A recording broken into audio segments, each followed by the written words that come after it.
Welcome to the bird media. నేను మీ పవన్ కృష్ణమూర్తి.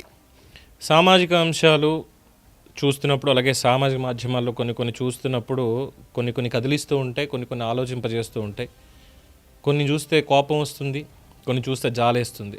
అంశాలు అవి రాసినటువంటి లేఖలు కావచ్చు, వీడియోల రూపంలో కావచ్చు, పాటల రూపంలో కావచ్చు, అక్షరబద్ధమైనటువంటివి కావచ్చు. అలాంటిదే ఇటీవల కాలంలో మనం చూస్తున్నాం. ఆపరేషన్ కగార్ పేరుతోటి నక్సలైట్ల ఏరివేత. సో ఎంతోమంది వచ్చి లొంగిపోతున్నారు, లొంగిపోయినటువంటి వాళ్ళు ఎన్కౌంటర్లో చనిపోతున్నారు. దీని మీద మన what we can call him, మీరే పిలవండి ఏదో పేరు పెట్టి, ప్రకాష్ రాజ్ లాంటి వాళ్ళు నక్సలైట్లు కూడా మనవాళ్లే కదా, వాళ్ళని ఎన్కౌంటర్ చేయడం ఎంతవరకు న్యాయం అని చెప్పి ప్రకాష్ రాజ్ మాట్లాడుతున్నాడు. మరి పోలీసులు కూడా మనవాళ్లే కదా, గ్రే హౌండ్స్ అయినా ఇంకొకటైనా మనవాళ్లే కదా, మరి వాళ్ళని ఎందుకు నక్సలైట్లు కావాలని చెప్పి చంపాలి? కావాలని చెప్పి సెల్ ఫోన్ టవర్లు, హాస్పిటల్స్, ఫైర్ ఇంజన్లు ఇలాంటివన్నీ కూడా ప్రభుత్వ ఆస్తులు, అంటే కమ్యూనికేషన్ కోసం, ప్రజల కోసం పెట్టినటువంటివే కదా, మరి వాటిని ఎందుకు పేల్చేయాలి?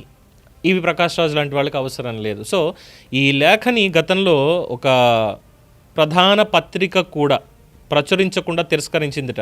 వెబ్సైట్లో కనిపించింది, ఒకసారి మీ ముందుకు తీసుకురావాలని చెప్పి దీన్ని చదువుతున్నాను.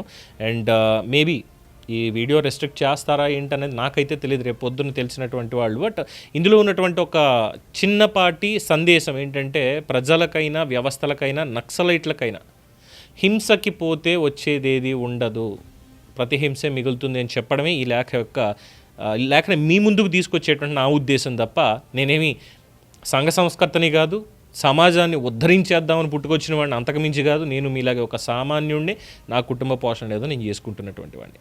మావోయిస్టు కేంద్ర కమిటీ సభ్యుడు పాక హనుమంతు అలియాస్ గణేష్ డిసెంబర్ 25, 2025 ఒడిశాలో ఎన్కౌంటర్లో మరణించడంతో ఆయన 2022 నవంబర్లో తండ్రి మరణం తర్వాత తల్లికి రాసినటువంటి ఈ లేఖ సోషల్ మీడియాలో ప్రస్తుతం వైరల్ అవుతోంది. తండ్రి మరణం తర్వాత కొంతకాలంలో దారిద్ర్యం, అనారోగ్యం, వయోభారంతో తల్లి కూడా మరణించారు. ఈ లేఖ జీవించి ఉన్నప్పుడు మరి ఆ తల్లికి చేరిందో లేదో తెలీదు, చేరి స్వాంతన కలిగించిందో లేదో తెలియదు. కానీ ఆయన మరణ సమయంలో కూడా ఒక ప్రముఖ దినపత్రిక దీన్ని ప్రచురించకుండా తిరస్కరించింది అని పాఠకులకు చేరాలని భావిస్తూ ఒక వెబ్సైట్ వారు, అవని వెబ్సైట్ వారు దీన్ని ఇవ్వడం జరిగింది. ప్రియమైన అమ్మ, ఈ విషాద సమయం ఇలా వస్తుందని అనుకోలేదు. 90 సంవత్సరాల వయసులో నాన్న సెప్టెంబర్ 30, 2022 మనల్ని వదిలి వెళ్ళిపోయాడనే దుఃఖకర సమాచారాన్ని పేపర్లో చూశాను. నేను మిమ్మల్ని విడిచి విప్లవ పథంలో అడుగు పెట్టాక నాన్న మరణ వార్తతో 4 దశాబ్దాల క్రితం విషయాలన్నీ గుర్తుకు వచ్చాయి. నీతో, నాన్నతో, కుటుంబ సభ్యులతో, ఊరి వాళ్లతో గడిపిన రోజులన్నీ మనసులోకి వచ్చాయి. నేను విప్లవంలోకి రావడానికి ముందు మీ అందరి ప్రేమ, వాత్సల్యంతో జీవించడం వల్లే ఇప్పుడు ఎంచుకున్న మార్గంలో నడవగలుగుతున్నాను. అందుకు మీ అందరి మీద మరింత గౌరవం కలుగుతోంది. ముఖ్యంగా నాన్న నా కోసం, తోబుట్టువుల కోసం, ఇంటి కోసం ఎంతో కష్టపడ్డాడు. ఈ దేశంలో సగటు మానవులందరిలాగే అలాగే జీవిస్తారు. అందులోని బాధ్యత, ప్రేమ, శ్రమ చేసే సుగుణాలు చాలా గొప్పవి. చిన్నప్పుడు తాత పుల్లయ్య, నాయనమ్మ, పెద్దమ్మ ఒడిలో ఆడుకున్న రోజులు సజీవంగా ఉన్నాయి. నాన్న మోటగొట్టి, పొలం దున్ని, చెలక దున్ని, పెంటగొట్టి, విత్తనాలు వేసి పండించేవాడు పంటలు. ఆ కష్టమంతా నీదే. మీ ఇద్దరూ కడు బీదరికంలో అప్పులు చేసి ఎన్ని కష్టాలు పడ్డారో, అంత శ్రమ చేసిన ఆ పస్తులున్న రోజులున్నాయి. అవన్నీ చెరగని జ్ఞాపకాలు. ఈ దేశంలో మనలాంటి ఎన్నో కుటుంబాలు అలాగే బతుకుతున్నాయి. కడుపు కట్టుకొని మమ్మల్ని పెంచిన తీరు ఎప్పుడూ గుర్తుంటుంది. తల్లిదండ్రులందరూ ఇలాగే ఉంటారని తర్వాత అనుభవంలో తెలిసింది. అంత కష్టంలోనూ భవిష్యత్తుపై మీకు గొప్ప ఆశ ఉండేది. బహుశా మీ ఆశే నాలో మానవాళి మీద, దేశ చరిత్ర మీద ఆశావాదంగా మారింది కావచ్చు. అందుకే నీవు, నాన్న చెప్పిన మాటలు ఎప్పటికీ మరోలేను. ఇంటి పెద్ద కొడుకుగా నాపై చూపిన అమితమైన ప్రేమ, వాత్సల్యం, నమ్మకం నన్ను విప్లవ పంధాలు రాటుదేలుస్తున్నాయి. చదువుకోవడానికి నల్లగొండ టౌన్కు వెళ్ళడానికి బస్సు కిరాయికి డబ్బులు లేకపోతే నీవు 2 రోజులు నాట్ల కూలికి వెళ్ళి తెచ్చిన డబ్బులతో బయలుదేరాను. మీరందరూ నేను పై చదువులు చదివి కొలువు చేసి కుటుంబాన్ని పోషిస్తానని అనుకున్నారు. కానీ నేను విప్లవ మార్గం ఎంచుకున్నాను. అయినా ఆ బాధ్యతల నుంచి తప్పుకోలేదని, సరైన దారిలోనే ఉన్నానని, తర్వాత మీరు అర్థం చేసుకున్నారని తెలిసి సంతోషించాను. ప్రాథమిక చదువులు చదువుతున్న రోజుల్లో తాత పుల్లయ్య 1940వ దశకంలో నల్లగొండ జిల్లాలో జరిగిన సాయుధ రైతాంగ పోరాటంలో పాల్గొన్న అనుభవాలు చెప్పేవాడు. గ్రామాల్లో దొరల దౌర్జన్యాలు, దోపిడీ, వెట్టిచాకిరి, కమ్యూనిస్టు గెరిల్లాలను అణించడానికి నైజాం పోలీసులు, రజాకార్లు, భారత సైన్యం చేసిన దాడులు, ఇండ్ల దహనం, లూటీలు, మహిళలపై అత్యాచారాలు ఒక్కొక్క ఘటన వివరంగా చెప్పేవాడు. మన పల్లెల్లో తాతలాగా తెలంగాణ రైతాంగ పోరాటంలో పాల్గొన్న పెద్దలు ఎంతోమంది ఉన్నారని పెద్దయ్యాక తెలిసింది. ఆ వారసత్వాన్ని కొనసాగిస్తూ నక్సల్బరీ, శ్రీకాకుళం పోరాట యోధులు ఉన్నారని తెలుసుకున్నాను. తాత అనుభవాలు నాలో చెరగని ముద్ర వేశాయి. ఆ మాటల వల్ల యవ్వనంలో సమాజంలోని దోపిడీ అసమానతల గురించి సీరియస్గా ఆలోచించాను. విప్లవ రాజకీయాలతో ప్రభావితమై రాడికల్ విద్యార్థి సంఘంలో జిల్లా కమిటీలో చేశాను. 1981లో డిగ్రీ చదువుతూ మధ్యలో వదిలేసి పేద ప్రజల బతుకులు బాగుపడాలని, దోపిడీ నుంచి విముక్తి కల్పించాలనే న్యాయమైన ఆలోచనతో విప్లవోద్యమంలోకి వచ్చాను. నీవు నాన్న అందించిన నిజాయితీ, శ్రమ, తత్వం, తాత పోరాట అనుభవాలు ఇప్పటికీ నడిపిస్తున్నాయి.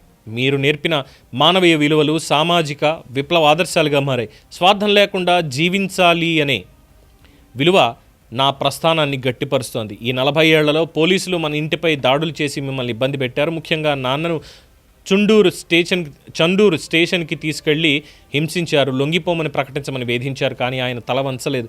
స్పష్టత ఉంటే ఎన్ని కష్టాలు వచ్చినా నిలబడాలనే విలువను ఆయన జీవితంలో పాటించాడు. నా కొడుకు విప్లవకారుడిగా పనిచేయడాన్ని గర్వంగా చెప్పేవాడని తెలిసి ఉప్పొంగిపోయాను. మీలాంటి తల్లిదండ్రులు ఈ దేశంలో లక్షల మంది ఉన్నారు. విప్లవోద్యమ పురోగమనంలో వారి ఆకాంక్షల్లో భాగం. ఇలాంటి ఆలోచనలతోనే నాన్న తుదిశ్వాస విడిచి ఉంటాడని ఊహిస్తాను. ఈరోజు అనేక విప్లవకారులు తల్లిదండ్రులను, తోబుట్టువులను కలవలేని స్థితి, దోపిడీ రాజ్యం సృష్టించింది. విప్లవకారులను హత్య చేయడానికి తహతహలాడుతూ ఆయుధాలకు కూడా బహుమతులు ప్రకటిస్తోంది. బీహార్, జార్ఖండ్ నుంచి దండకారణ్యం, ఒడిశా వరకు 7 లక్షల బలగాలు మోహరించి ఆపరేషన్ సమాధాన్ పేరుతో దాడులు చేస్తున్నారు. పట్టణాల్లో మేధావులు, ప్రజా సంఘాల నాయకులపై అణిచివేత జరుగుతోంది. ఆదివాసులపై డ్రోన్లతో బాంబులు వేస్తున్నారు. ఈ ఫాసిస్టు నిర్బంధం వల్ల రక్త సంబంధీకులు మరణించినా కలవలేకపోతున్నాం. అమరులైన బంధువులు చనిపోయినా ప్రజలు అంతిమ వీడ్కోలు పలికే సాంప్రదాయం కొనసాగుతోంది. నాన్నను కూడా గౌరవంగా సాగనంపారని తెలిసి సంతోషం కలిగింది. వాళ్ళందరికీ విప్లవాభివందనాలు. ఉంటాను. నీ బిడ్డ పి. హనుమంతు, కేంద్ర కమిటీ సభ్యుడు. తేదీ 15 నవంబర్ 2022. అంటే మన కరోనా సెకండ్ ఫేజ్ కూడా దాటిపోయి ఇక దైనందిన కార్యక్రమాల్లోకి మనం వచ్చాం. మనకి బూస్టర్ షాట్స్ కూడా వ్యాక్సినేషన్ ఇస్తున్నటువంటి సందర్భంలో 1940లో వాళ్ళ తాతగారు ఈ తెలంగాణ పోరాటం, రైతాంగ పోరాటం, తెలంగాణ సాయుధ పోరాటం వేరు, తెలంగాణ రైతాంగ పోరాటం వేరు. అక్కడ ఉన్నటువంటి పరిస్థితుల్లో వాళ్ళ భూముల్ని ఏ విధంగా ఈ పటేల్ పట్వారీ వ్యవస్థ లేదంటే అందులో ఉన్నటువంటి మోతవర్లు వీళ్ళందరూ కూడా లాక్కొని ఈవెన్ మనకి లిమిటేషన్ అనేది వచ్చినప్పటికీ కూడా ఒక కుటుంబానికి ఇంత భూమి ఉండాలని చెప్పినా, లేదా ఒక మనిషికి ఇంత అనేటువంటి విధంగా పెట్టుకొని, అలాగే ఎవరైతే చదువుకోనటువంటి వాళ్ళు ఉన్నారో ముఖ్యంగా వాళ్ళందరినీ కూడా, గిరిజనులు కావచ్చు, దళితులను కావచ్చు, వీళ్ళ బానిసల్లాగా దొరల రాజ్యం అది ఎక్కడైనా సరే, కేవలం ఆంధ్ర తెలంగాణను మాత్రమే కాదు, భారతదేశ వ్యాప్తంగా ఆ రాచరిక వ్యవస్థలో ఉన్నటువంటి ఆ ఎసెన్స్ని వదులుకోలేక, ఆ పెత్తనాన్ని వదులుకోలేక చేసినటువంటి దాష్టీకాలు, వీటిలో ఎంతోమంది విప్లవాల బాట పట్టారు. దాష్టీకాలు జరగలేదు, విప్లవ ఉద్యమం అనేది తప్పు అనడానికి కూడా లేదు. కానీ మారుతున్న కాలానికి అనుగుణంగా వచ్చి మనం ఎక్కడ పోరాడాలి, ఎలా పోరాడాలి అనేటువంటి దాని మీద ఫోకస్ అనేది ఉండాలి. మరి ఇదే నక్సలైట్లకు సంబంధించి మరి చెప్పుకోవచ్చుగా, ఇదే నక్సల్ ఉద్యమం నుంచి బయటకు వచ్చినటువంటి నయీం లాంటి వాళ్ళు, జనజీవన స్రవంతిలో కలిసిపోతానన్నటువంటి వాళ్ళు రౌడీ షీటర్ల కింద, డాన్ల కింద మారారు. ఏమైందో చూసాం. మరి ఇదే నక్సల్ ఉద్యమంలో ఉన్నటువంటి గిరిజన బిడ్డ సీతక్క, తెలంగాణ మంత్రి గౌరవ ధనసరి అనసూయ గారు, మరి ఆవిడ కూడా ఇదే సాయుధ పోరాటం నుంచి వచ్చారు కదా. ఇదే నక్సలైట్ల ఉద్యమం, అదే ములుగు జిల్లాకు సంబంధించి ఆ వరంగల్ ఆ ఏరియాల్లో ఉన్నటువంటివన్నీ చూసి తన విప్లవాల వైపు వెళ్ళి ఆయుధాన్ని పట్టుకుని ఆ తర్వాత మళ్ళీ ప్రజల్లోకి వచ్చి, లేదు నేను ప్రజాప్రతినిధిగా ఉండి చేయాలన్న దానికే కదా ఆవిడని 4 సార్లుగా ఎమ్మెల్యేగా ఎన్నుకుంటూ ఆ ప్రాంత ప్రజలు ఆదరిస్తుంటే ఆవిడ అభివృద్ధిలో ముందుకు దూసుకువెళ్తోంది. అక్కడ మార్పు అనేది కనిపిస్తోంది. కానీ అదే ఏరియాలో నక్సల్స్ ఏం చేశారు? మరి సెల్ ఫోన్ టవర్లు పేల్చేయడం, అంటే మన ఈ టెలికమ్యూనికేషన్స్ టవర్లు పేల్చేయడం, ఇవన్నీ చేసుకుంటూ వచ్చారు కదా. మరి దాన్ని ఏమనాలి? ప్రజల ఆస్తుల్ని, బస్సుల్ని తగలబెట్టడం, ఇవన్నీ చేశారు. పోలీసుల్ని, సరే పోలీసు వ్యవస్థలోనే, ఎందుకంటే ఒక వ్యవస్థలో మంచి చెడు అనేది ఉంటాయి. నక్సలైట్లో కూడా మంచి చెడు అనేవి ఉన్నాయి. సేమ్ అలాగే ఒక పోలీస్ దళం వెళ్ళింది, అందులో ఉన్నటువంటి వాళ్ళు ఎన్కౌంటర్ చేశారు. ఒక ఇద్దరు దుర్మార్గులైనటువంటి అధికారులు లేదంటే ఇంకొకళ్ళు అక్కడ అఘాయిత్యాలు చేశారు. గిరిజనులు ఇంకేం మాట్లాడతారని అని, మరి వాళ్ళిద్దరిని కదా శిక్షించాల్సిందే. వాళ్ళని కాకుండా అమాయకులు వేరే ఇంకో పోలీసు దళం అక్కడికి వెళ్తున్నప్పుడు వాళ్ళు కూడా అలాగే చేస్తారని ఎందుకు నమ్మాలి? మరి వాళ్ళని క్లైమోర్ మైన్లు పెట్టి ఇంకోటి పెట్టి వాళ్ళని చంపేయడం, పడవలో వెళ్తూ ఉంటే పడవపైకి కాల్పులు జరిపి ముంచేయడం, ఇలాంటివి ఎన్నో చేశారు కదా. ఎన్నో బాంబులు పెట్టి మరి ఐపీఎస్ అధికారి ఉమేష్ చంద్ర లాంటి వాళ్ళని, అందులోంచి కూడా ఆ విప్లవంలోంచి వచ్చినటువంటి వాళ్లే కదా ఆ ఫ్యాక్షనిస్టులు అయినా కూడా. మాజీ నక్సలైట్లు అనేటువంటి ముద్ర ఉంది కదా. సో గతంలో నక్సలైట్ల మీద, అన్నల మీద సానుభూతి అనేది ఉండేది. ఎందుకంటే ఈ పటేల్ పట్వారీ లేదంటే భూస్వామి వ్యవస్థ వీటన్నిటి మీద వాళ్ళు పోరాడారు ఆయుధం చేతపట్టి. ఎందుకంటే అప్పుడు అధికార గణం అనేటువంటిది ఊళ్ళ దగ్గరకు వచ్చేసరికి రాష్ట్రం మొత్తంలో ఈ గ్రామాల్లో ఏం జరుగుతోంది అనేది రాష్ట్ర ప్రభుత్వానికి తెలిసేది కాదు, తెలియకుండా ఉండేది. అలాంటి సమయంలో అక్కడ ఉన్నటువంటి లోకల్ అధికారులు, అక్కడ ఉన్నటువంటి భూస్వాములతోటి వీళ్ళతోటి కుమ్మక్కయి వీళ్ళందరినీ కూడా నష్టపోయేలా చేసేవాళ్ళు, వీళ్ళని దోచుకునేవాళ్ళు. అలాంటి వాళ్ళ మీద పోరాటం చేశారు.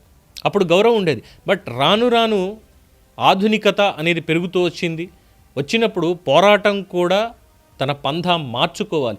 మేము మార్చుకోము, ఇలాగే ఉంటామని ఇంకా దాష్టికలకు పాల్పడడానికి కాదా ఈరోజు పోలీసులు. ఆ రోజు ఆపరేషన్ సమాధానమైనా, ఈరోజు ఆపరేషన్ కగారైనా ఎంతమంది ఎందుకు పాక హనుమంతే ఉన్నారు. విప్లవోద్యమం వైపు ఆకర్షితుడిని అయిపోయాను అన్నారు. మరి సీతక్కను ఆదర్శంగా తీసుకుని ముందే వచ్చేసి ఉంటే ఆయన కూడా ఈరోజు ఎమ్మెల్యేనో ఎంపీగానో ఉండి ప్రజలకు సేవ చేసుకుని ఉండేవాడుగా. అలాంటిది ఎందుకు ఆలోచన రాలేదు అనేదే ఇక్కడ ప్రధానంగా వస్తుంది. మేబీ ఇంత పెద్ద అంశం మీద మాట్లాడేటువంటి సాహసం చేశాను తప్ప దాని మీద నాకంటూ అవగాహన ఉందా లేదా, నాకు అర్హత ఉందా లేదా కూడా నేను ఆలోచించలేను. ఏమైనా ఎక్కువ మాట్లాడాను అనిపిస్తే మాత్రం దయచేసి క్షమించండి. ఎందుకంటే పూర్తిగా నేను చూసినటువంటి సబ్జెక్ట్ తప్ప నాకు పూర్తిగా తెలిసిన సబ్జెక్ట్ అని కూడా నేను చెప్పలేను. బికాస్ అందులో పాక హనుమంత్ గారు చెప్పినటువంటి 2 మాటలు, ముఖ్యంగా చదువుకునే సమయంలో పంట పండించిన పస్తులున్నాము, అయినా సరే నువ్వు కూలి పనులకు వెళ్ళి నన్ను ఆ బస్ పాస్ తెచ్చుకోవడానికి నువ్వు ఇచ్చావు నాకు డబ్బులు అన్న ఆ పర్టికులర్ పాయింట్ దగ్గర నేను పాక హనుమంతు ఇద్దరు ఒక్కటే అని చెప్పడానికి నేనేమీ సిగ్గుపడను. ఎందుకు అని అంటే ఆయన విప్లవం వైపు ఆ రోజు ఉన్నటువంటి పరిస్థితుల్లో వెళ్ళుండొచ్చు. బట్ అదే సిచ్యువేషన్ నాకు కూడా వ్యక్తిగతంగా ఎదురైంది. ఒకానొక సందర్భంలో కుటుంబ పోషణకు సంబంధించి నా తల్లి కష్టపడి చదివించిన దానికి గుర్తింపుగా నాకంటూ వెనక ఒక degree, master of business administration అని చదువుకున్నది లోకల్ కాలేజీ అయినా అవ్వచ్చు, ఇంకోటైనా అవ్వచ్చు. కానీ నాకు ఆ పర్టికులర్ మూమెంట్లో తెలిసి తెలియని వయసు అనుకోండి, ఇంకోటి అనుకోండి, నేను ఇది చేసి తీరాలి అనుకున్నటువంటి సమయంలో, నా కుటుంబ పోషణకే చాలా కష్టం అవుతున్నటువంటి సమయంలో మా అమ్మ కష్టపడి క్యాటరింగ్ చేస్తూ నన్ను చదివించి నేను గర్వంగా చెప్పుకుంటాను. నేను విప్లవం వైపు నేను వెళ్ళలేదే. నాకు వచ్చే ఇలాంటి ఆలోచనలు, ఏంటి సమాజం ఎలా ఉంది, చదువుకుని వచ్చాము, ఊళ్ళో ఎక్కడ చదువుకున్న, సిటీకి వస్తే ఇక్కడ అవకాశాలు దొరకవా, ఇక్కడికి వస్తే హేళనగా చూస్తారా, కమ్యూనికేషన్ అనేది సరిగ్గా లేకపోతే ఇంత అవమానపరుస్తారా అని చెప్పి నేను బాధపడ్డాను. నేను వెళ్ళిపోయి ఉండొచ్చు, కానీ నా తల్లి అలా చెప్పలేదు. కష్టపడు నాన్న అని చెప్పింది, కష్టపడి పెంచింది.